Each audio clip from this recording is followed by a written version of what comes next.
As I go through this presentation, I'm going to try to give you everything you need to be able to offer a citizenship preparation program and maximize your payment points. So my name is Portia LaFerla, and I am the citizenship program specialist for the CIT exam and for citizenship in general. I hope this presentation will answer all your questions about citizenship preparation under WIOA 2. So let's look at the goals and objectives for our training. By the end of the session, you'll be able to identify the requirements of a citizenship preparation program under WIOA 2, and this will include the testing requirements for earning payment points. And this part of the webinar will give you information about CASAS pre-post testing and remote testing options. We'll then look at what it takes to become a certified CIT interview test examiner and at information about annual recertification for that. And then I'll show you how to access information and resources through CASAS and the USCIS website. And I'll highlight a few other online instructional resources that you might find helpful. I get people asking me to recommend a good textbook for citizenship, and I generally recommend using the resources that we'll look at the end, and especially at the USCIS website. So let's start by looking at what citizenship looks like under the EL Civics grant. So citizenship preparation is authorized under the AEFLA Workforce Investment Grant, Title II. I'm just going to keep calling this WIOA 2 because it's such a long name. And in defining English literacy and citizenship, WIOA 2 specifically allows education services which enable competency in English language and the advanced skills needed to function effectively as parents, workers, and citizens of the United States. And under WIOA 2, civic participation includes teaching learners about the rights and responsibilities of citizenship. Under WIOA 2, your agency can offer classes in 3 focus areas. Citizenship preparation falls under 231, citizenship preparation. And I'll show you how to set that up in TOPS Enterprise in the next section of this presentation. Please notice that the focus of citizenship preparation is still English literacy. A citizenship preparation program uses ESL methods and citizenship preparation content to prepare the learners to pass the USCIS written and oral citizenship test. The written section tests the applicant's knowledge of US history and government, and the content for that part of the test is taken from the infamous USCIS list of 100 questions. The oral test is based on the questions asked during the review of the N400 application for citizenship. As we go through, I'll become much more specific about these points. Everybody's interested in payment points, and how can agencies earn California WIOA 2 citizenship payment points? There are 2 payment points that agencies can earn for citizenship preparation under the EL Civics grant. One is for the Government and History for Citizenship listening test, and one is for the citizenship interview test. There are 2 forms for Government and History, Form 965 and 966, and 2 for the citizenship interview test, 973 and 974. So if a student doesn't pass the first test, you can retest them with the alternate form. The Government and History listening test takes about 25 minutes, and the CIT oral interview, which is a one-on-one oral exam, takes about 15 minutes. And students pass both these tests with a score of 206 or above. And how many times can a student be retested in a program year? You can test them as many times as it takes for them to pass. And unlike the EL Civics tests, there is not a specified time between tests. It's really about teaching the content and then testing knowledge of that content. So if a student takes a test and doesn't pass it, you can remediate with whatever content is needed and then retest the student again, you don't have to have 30 hours between tests for this one. That's kind of a good thing. So this is what a payment point report looks like. I'm sure most of you have seen this before. And if you look at this chart, you can see where the citizenship payment points fall here under this category. Can any of you tell me the total number of points, like the absolute maximum that any one student could earn under EL Civics in a year? Well, I have good news for you. There are actually 8 payment points. So you can get 2 payment points for citizenship, 1 under the citizenship interview, 1 under government and history. You have 3 payment points available to you under 231 EL Civics and 3 payment points available to you under 243 EL Civics if you are offering that program. So that's 8 total payment points under EL Civics. In looking at this chart, at this agency, how many students have passed the citizenship interview test? How many payment points did this agency earn for citizenship interview test? And how many passed the government and history test? It's 26. So I'd like you to remember those numbers ballpark because they're going to become important a little bit later on. So there are several requirements for earning citizenship payment points. And the first requirement is that a student be enrolled in a 231 funded citizenship preparation designated course in TE. So this screen is showing you what it looks like in TOPS Enterprise under the class instance. And as you can see here, under instructional program, ESL, ELL is checked. For California, you do not check citizenship, it's ESL, ELL. You do not need to mark any special program. And then under focus area, you'll use the drop-down menu and choose 231 EL Civics Citizenship Preparation. So there are 2 places where citizenship needs to be marked. You mark ELL here, and you mark citizenship preparation here. So the question here, we can get 28 payment points for a student who passes the interview. No, you can only get 1 payment point. So here there are 28 separate students who earned 1 payment point under the citizenship interview test. And there are 26 students who earned 1 payment point under the government and history test. Okay.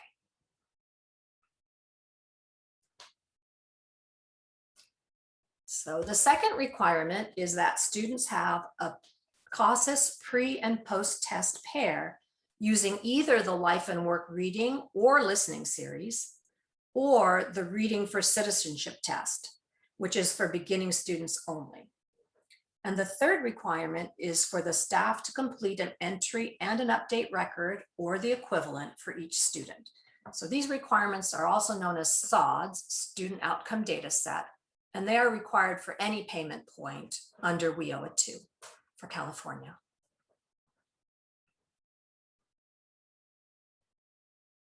So now let's take a closer look at the CASAS assessments and test administration for citizenship preparation. So the CASAS reading for citizenship tests are only for beginning level learners. They're designed to motivate beginning level readers to improve their reading skills within the context of citizenship. So in this reading test, all of the examples somehow go back to citizenship. If you're filling out a form, it will have to do with citizenship. If you're looking for a building, it will be wherever you need to go to fill out your paperwork. So the content is very focused on citizenship reading skills. They come at both the A level and the extended level, which is the bridge between A and B tests. Although you can pair these tests with Life and Work reading tests, but CASAS does not recommend it.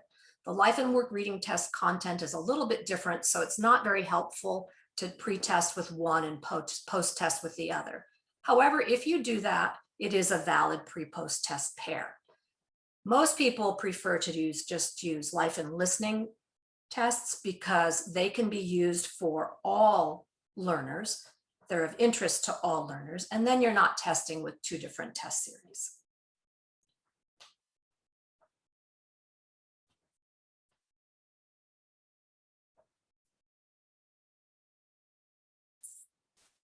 So there are two tests that earn payment points under WIOA 2 in California. The first test is the Government and History for Citizenship test. This is a listening test for high beginning to advanced level students.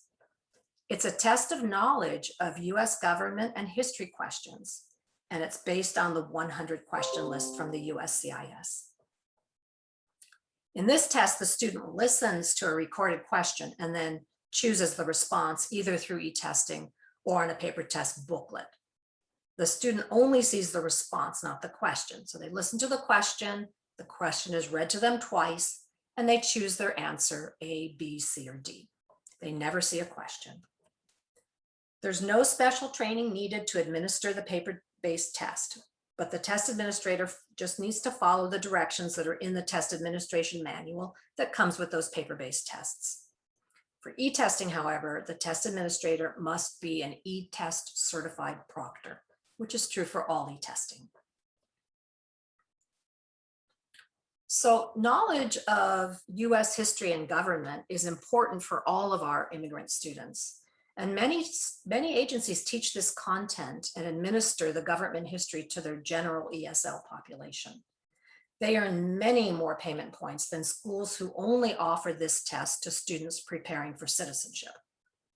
So if you remember the previous screen, we had something like 28 payment points for CIT and 26 for government and history. If you look at this payment point report, this agency received 31 payment points for the citizenship interview test. But how many did they earn for government and history? They earned 596 payment points. That's a lot of payment points, and they are not very difficult to get. I think there was a question too about pre-post testing. The pre-post tests, you use the reading or listening, life and work reading, life and work listening, or you can use reading for citizenship for pre-post testing. For government and history and CIT, it's just a pass-fail. Once the student hits 206, you're done. There's no reason to keep testing them. So there's no pre-post with CIT or with government and history. They're their own thing. The citizenship interview test is very particular. It really is talking about the kinds of questions that get asked during the oral interview at the USCIS. And it's a lot of weird questions that most of your ESL students will not be interested in unless they're applying for citizenship and getting ready for their interview. On the other hand, the government and history, it's just general knowledge about American history and government, and most students should be interested in that. So the way to do this, the easy way to do this is you take one class. Let's say that you have an ESL class that meets Monday, Wednesday, Friday. I'm just going to pick some times out of the sky from 9 to 12. You can set it up so that the students are enrolled in two separate sections. One that's marked as Citizenship Preparation 231 and one that's marked as Civic Participation, either 231 or 243. The students are sitting in the same classroom with the same teacher. They don't go anywhere, but the teacher's taking attendance in two classes, one that's marked citizenship and one that's marked EL Civics. This way, the same population can be learning the citizenship content, the history and government content, get tested on it, earn that government and history payment point, while they're also preparing to do an EL Civics co-op and general ESL content. You can do the same class divided that way so that half the class is citizenship, half the class is EL Civics, or an hour of citizenship, 2 hours of EL Civics. Or you can separate the entire term. Let's say that you have a 10-week term.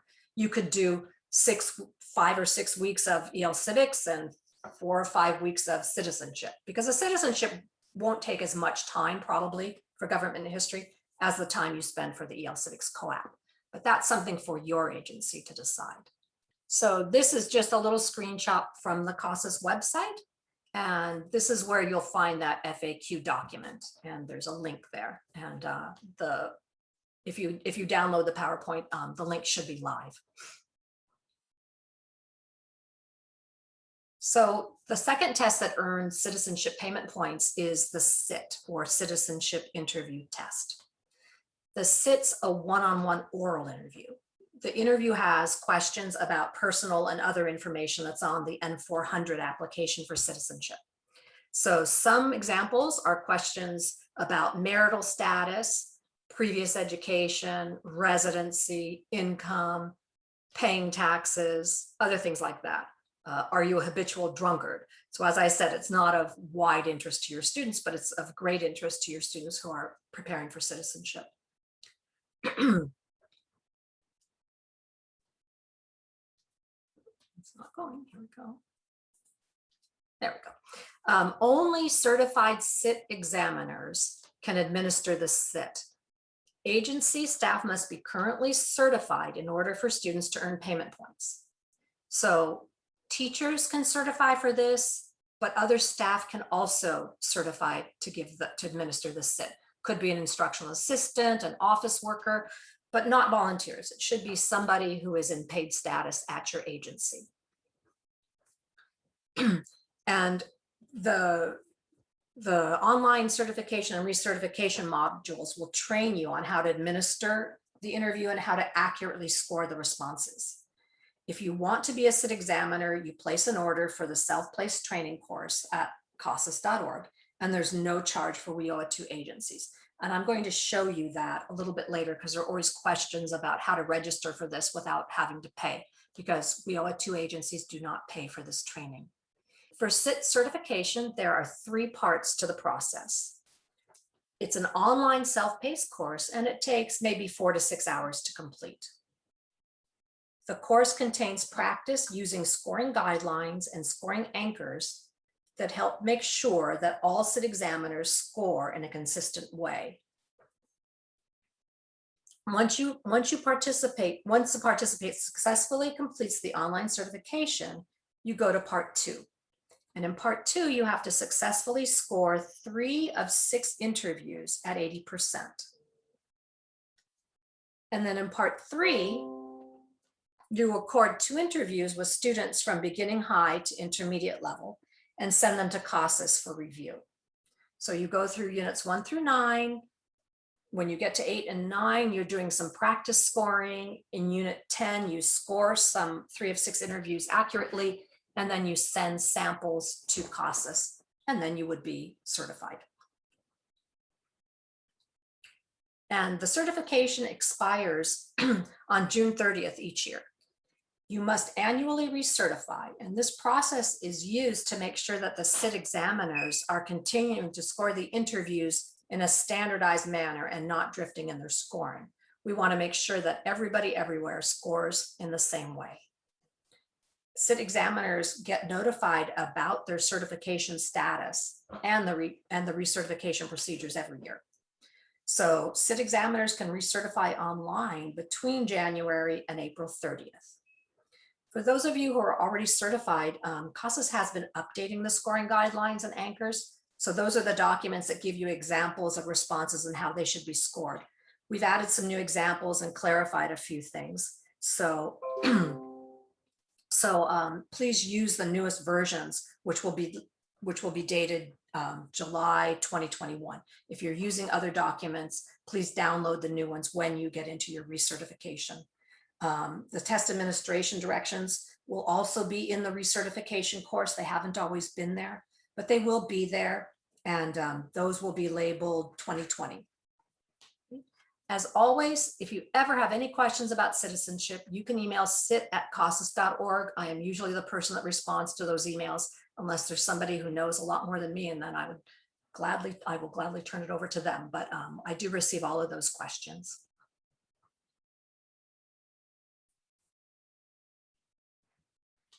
Let's look at remote testing. That's been a big topic this year with all of the joys of a pandemic. The citizenship interview test and the government history test can be offered remotely. all remote testing has benefits and challenges. Remote testing does keep the students engaged, and it gives them feedback on their learning process as they're preparing for the USCIS interview. The worldwide pandemic was certainly a good reason to implement remote testing, but there will always be students who benefit from a remote option for reasons like a lack of childcare, transportation difficulties, a difficult work schedule. Sometimes there are issues of access and suitability of the test learning environment, but these two tests are pretty easy to offer remotely using cell phones and other meeting platforms. In order to offer the SIT through remote testing, at least one SIT examiner from the agency needs to complete the online SIT remote testing training webinar. That person can then train other SIT examiners at the agency, or the examiners can go online and complete that training themselves. It's not very long. There's a PowerPoint and a quick recording. And then after that, the agency needs to complete one agency remote testing agreement. That's one remote testing agreement per year for the entire agency. Just list SIT and government history on that. And then each SIT examiner needs to sign a proctor remote testing agreement. And that the agency will keep that on file. All of these documents are on the California remote testing page of the CASAS website, and I will show you that a little bit later. And so for remote testing, SIT examiners must follow both the SIT remote testing guidelines and the SIT test administration directions. Before beginning the interview, the student agrees orally to test security conditions by answering some scripted questions. And the questions are things like, is there anybody else in the room? Will you take the test by yourself? You cannot share test questions with anyone else. Do you agree? You go through that script, it's in the test administration directions. If the student agrees to everything, you move on. If they don't, you don't test them. So there's no reason to keep any kind of a file on that, because if they didn't agree, you can't test them. So it just becomes a moot point. SIT examiners and their agencies are responsible for making sure that of test security during remote testing. And if you do choose the remote testing option, SIT examiners can email sit@casas.org to request fillable PDF SIT booklets for scoring. A lot of you did not have test booklets at home when the pandemic hit, so we created these PDFs, and they're really nice. You can score them online, or you can print them out and score them, whatever works for you.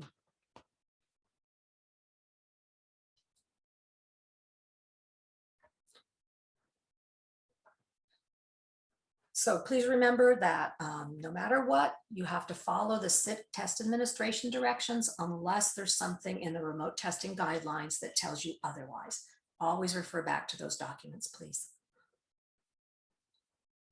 So the government history test can also be given remotely. We have a new option for that one. The best way to give the government history would be through e-testing. But if you don't have that option, CASAS has created a flash drive option for administering this test. The government history flash drive has a PowerPoint presentation, and then there's embedded audio, and you can use Zoom or any other appropriate online platform for that. Once the test administrator starts the PowerPoint slideshow, it just advances automatically. So the questions go forward, the questions get asked twice, students are looking at the answer choices, they just choose A, B, C, or D. Once you start that PowerPoint, there's nothing you need to do. The test administration directions are on the flash drive. Both versions, the 965 and the 966, are also on that. And there's a practice question that you can use to set up and make sure that the students can see and hear the presentation before you begin the test. The test, you can give this test up to 10 students at a time if the test administrator can monitor that number while following the remote testing guidelines.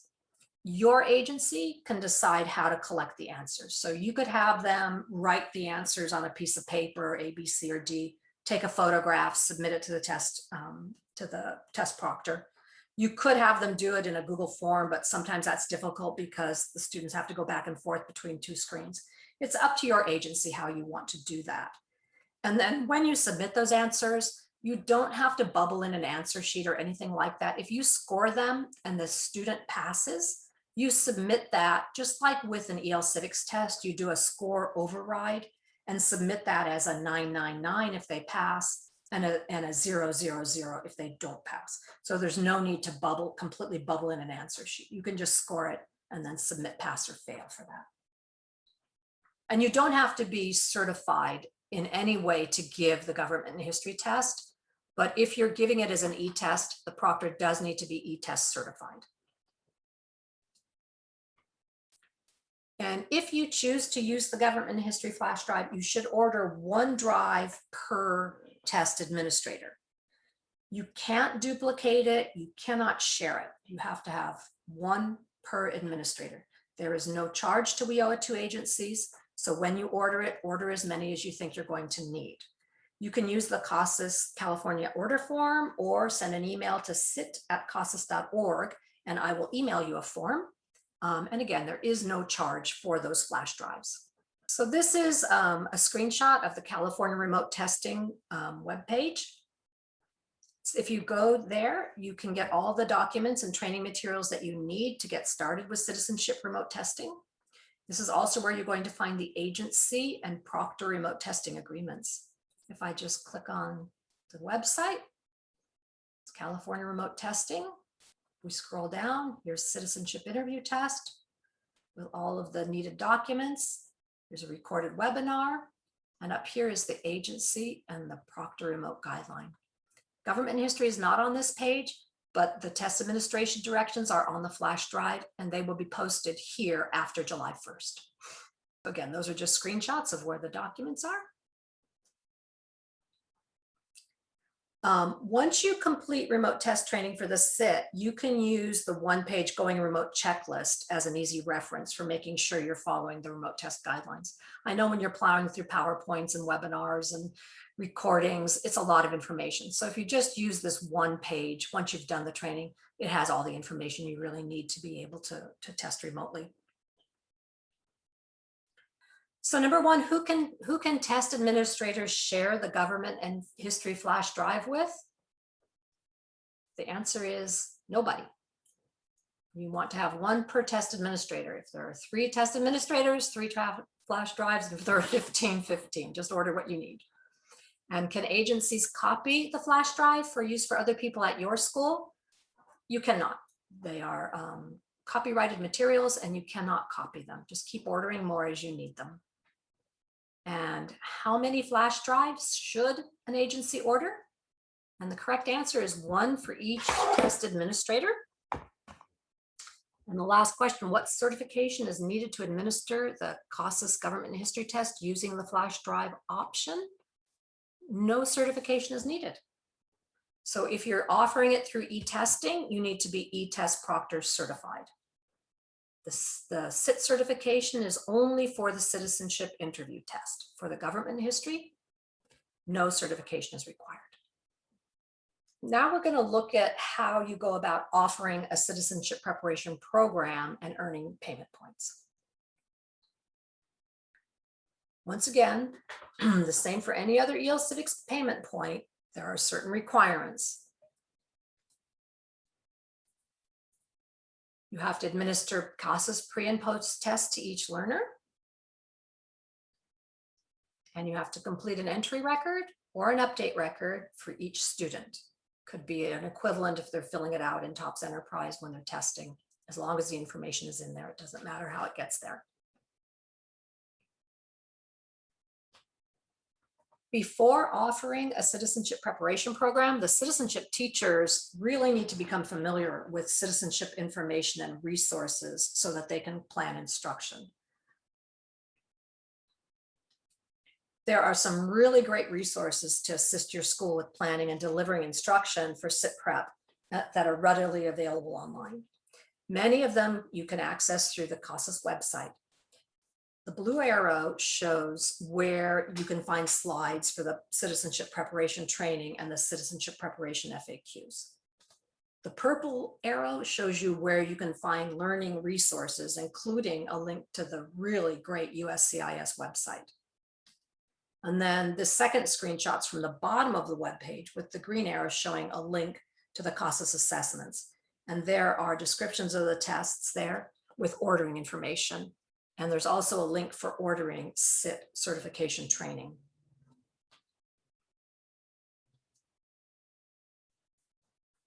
When you order CIT certification training, it is not, you don't have to pay for it. Not for certification or recertification, but people get really confused because you start on this screen that says bill to, ship to, but that's not really, you're not going to be billed. So you fill this information out usually with the school information. Ship to could also be the school, or it could be the person participating. And then after you continue, you come to another screen, and at the bottom, there's this little place right here that says bill my PO. And you check that box before placing your order, and you will not be charged, not for certification or recertification. If you accidentally feel like you're going to be paying for it, there are plenty of behind the scenes checks. You can email cit@casas.org.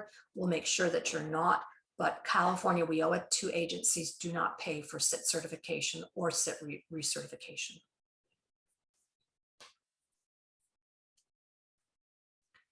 So we're going to look at just briefly at some learning resources. If you'd like a more in-depth workshop, I'll give you information about one that is tomorrow at the end of this presentation. But I'm just going to give you a brief look at some really accessible learning resources that you and your students can use for citizenship preparation. So this slide shows you what you'll see if you click on the link to the USCIS Resource Center page.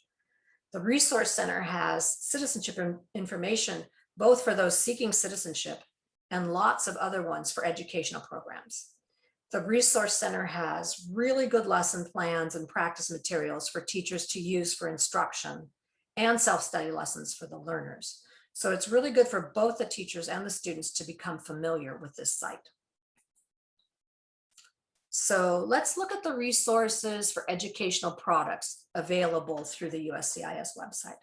I'm going to click on educational products for educators and program administrators.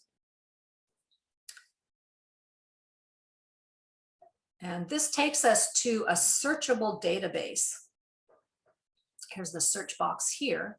And if we scroll down a little bit, you'll see here at the top of the resources, it says N400 topic exercises, addresses. These beginning lessons here are for beginning level students. So if I click on this, I'll just give you a quick little preview of what's available. So here's a worksheet on vocabulary that the students can do. So here is the USCIS website. It has this searchable database. And if you click here, this is a beginning level exercise, and it's vocabulary about addresses. And it gives you lots of handouts for your students.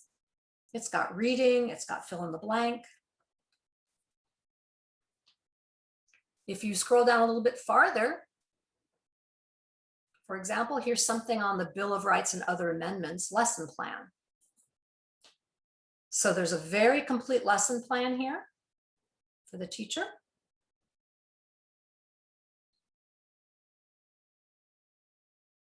Trying not to make you all too dizzy. And it has these great photographs that you can use to bring American history to life with your students.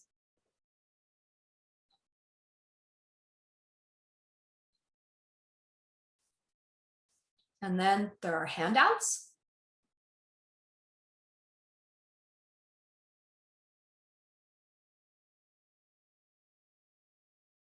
And a word search in there, all kinds of different skills. And one of those things that teachers already appreciate, there's also a answer key. Pretty nice, huh?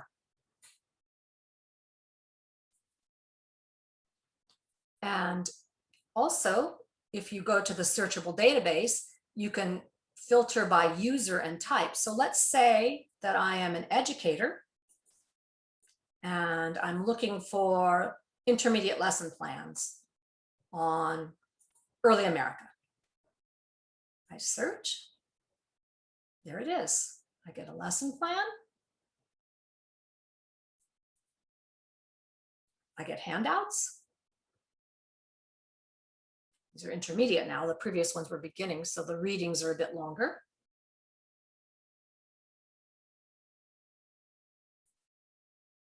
And there's an answer key. You can also search without putting in any particular subject matter. And you'll just get all of the intermediate level.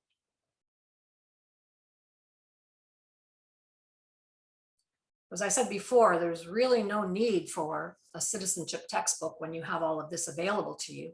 And it is put out by the USCIS, so I think it's pretty much what the students need to know. If I come here and I look at the interview, speaking and test resources, and then maybe I'll look at the commands. And again, you've got all these wonderful flashcards that you can use with them. And you've got practice exercises. For some reason, I cannot get them to play, but they should play so the students can have some listening and speaking practice there. So they're really good resources, been very complete, and I hope you'll spend some time with the website and looking at what they have to offer. I think you and your students will find them really helpful. So I'm going to go back to the PowerPoint. Any questions, any comments?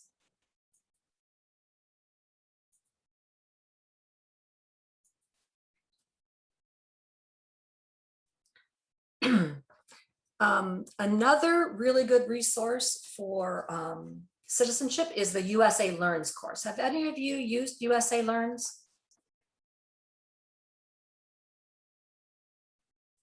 It's fabulous. You can learn English, you can do US citizenship. It's free. The students, it uses really rich content in order to teach students whatever skills that they are learning. The citizenship has help with the nationalization interview and the N400. It's got reading, it's got writing. It gives them extensive practice in listening and pronunciation. And at the end of each lesson, there's a little interview practice where there's like a citizenship officer that asks questions, and then the students can record their responses to the interview test, to the interview questions. With USA Learns, please notice that there are 2 different registration options, which is really confusing if you've never used the site before. There's the student registration and there's the teacher registration. The students can use the site with or without an account, but they should create an account and register, because then the site will track their work and their grades, and they don't keep going back to square one. So they can create the free account and then the system will track them. Or they can enroll in a teacher account. So if you're a teacher, you register here. And then this allows this teacher to create classes and register the students in it. And then the teacher can monitor the student enrollment and progress. And it also gives the teacher access to a grade book. So if you need more information, go to usalearns.org, and then the instructions are here. We can go into this later, but I don't want to keep going back and forth on screens.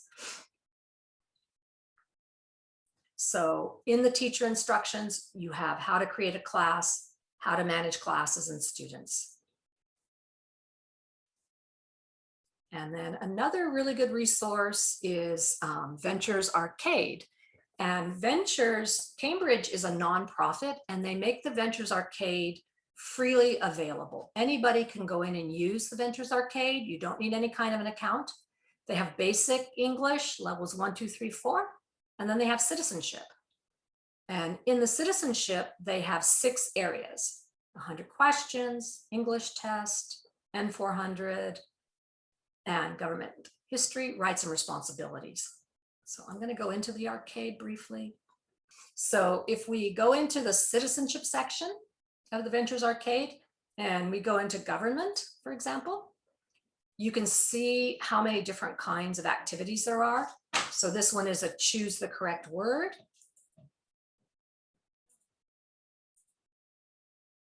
This one is a drag and drop. And then you can check your answers.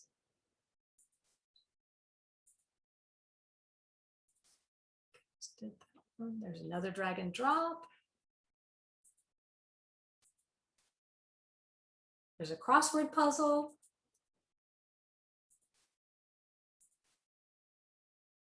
And this one is a multiple choice. If you go through all of them, for example, here 1 through 7, you could get a score report. So if the student clicks on report, I've done some of these before, they can put in their name and their class, they get their scores, and they can print that and give it to their teacher if you want to monitor what your students are doing. Really fun one at the end. We get to play a game. So we just start picking some letters. And let's see where we go.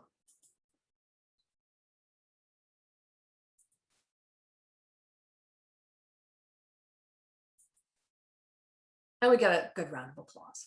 So that's a really nice little place where you can just send your students to practice. You don't have to do that with them. It's pretty self-explanatory.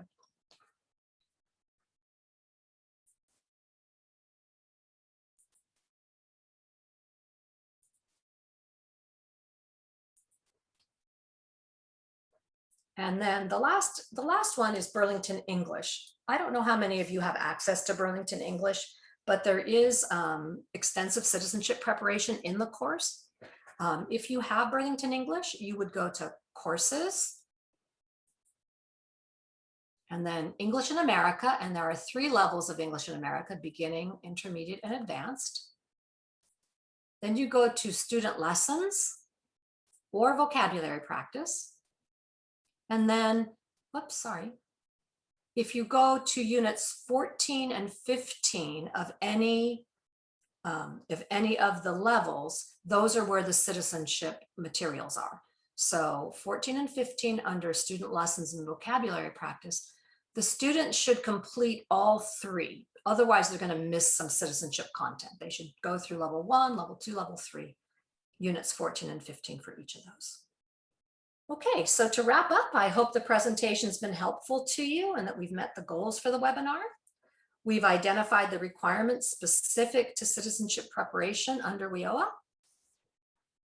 We've examined the requirements for earning citizenship payment points, including a review of the citizenship preparation tests and pre-post testing requirements. We've looked at the remote testing options. We learned about certification and recertification requirements for the CASAS citizenship interview test. And lastly, we explored citizenship preparation information and instructional resources that you can access on the CASAS website, including the USCIS website and other readily available online learning. Thank you so much for attending this session. The slides are posted on Whova for you to download. You can reference them as needed. Please share what you've learned at your agency with others. And if you have any questions about citizenship preparation, you can send an email to cit@casas.org